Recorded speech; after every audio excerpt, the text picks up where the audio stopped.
Well, hello guys, and welcome to episode 5 out of this series of 12 episodes of MS Success series. I hope you have enjoyed the ride so far.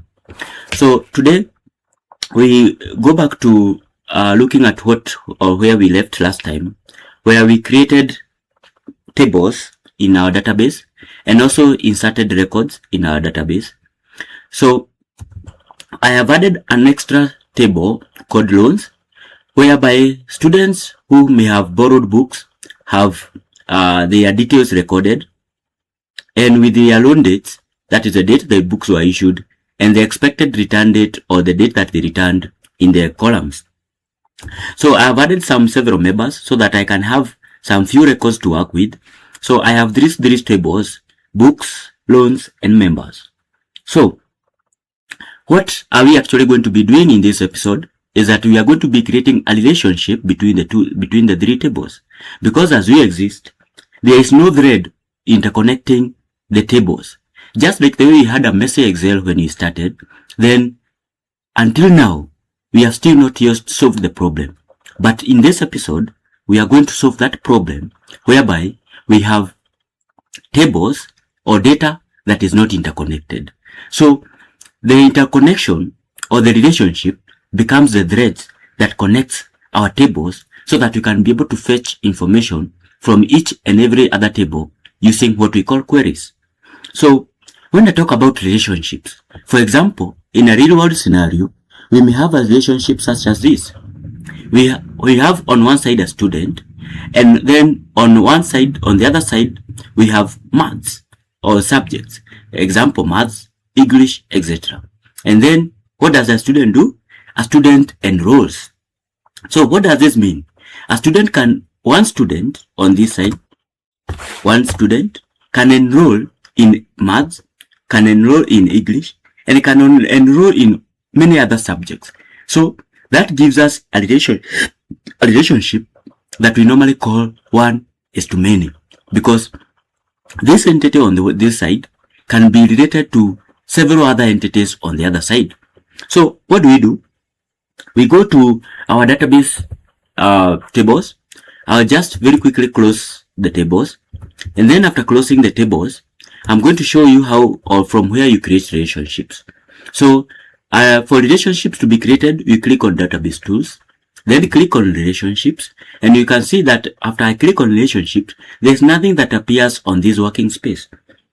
So why is it that there is nothing that is appearing on this working space?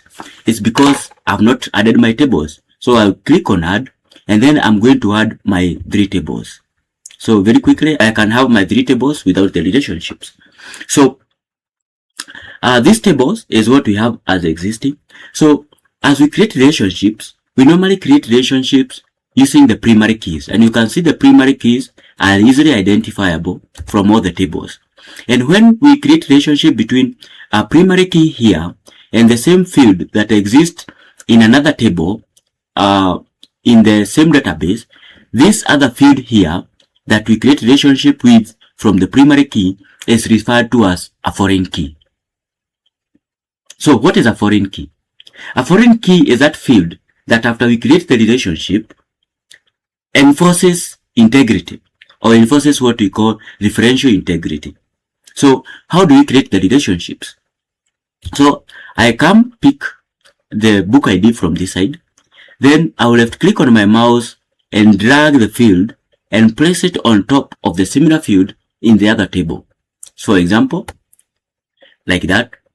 And then I will check this field here called enforce referential integrity, so that anytime I try, for example, inserting a record for loans, for books, for a book that does not exist on this table here, the access will give me an error, because you cannot loan out a book that does not exist in the initial book records.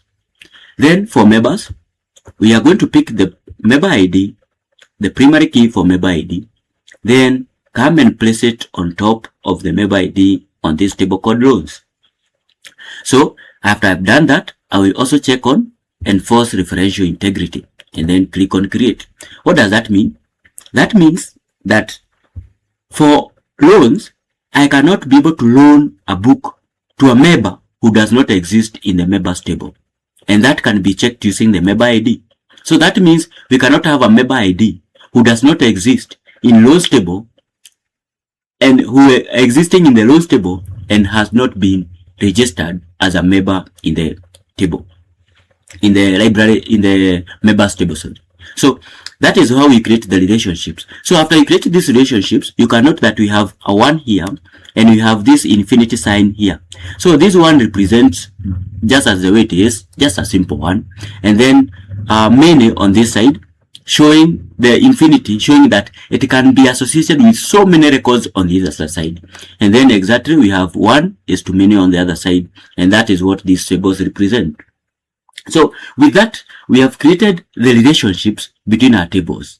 So why is it important to link our tables using these matching key fields? It is because of what I have mentioned and have said, that these are referred to as foreign keys that enforces referential integrity. And as simple as that, that is how we are able to create relationship between our tables. So after that, if you click on close, then you click yes to save, so that the next time you open, just click on database, then relationships, then your relationships already exist. So if you really need to edit relationships, you can edit from this tab here, where you can be able to change the tables and the relationships that exist between the tables. So with that, that's it and done. We come to the end of this episode.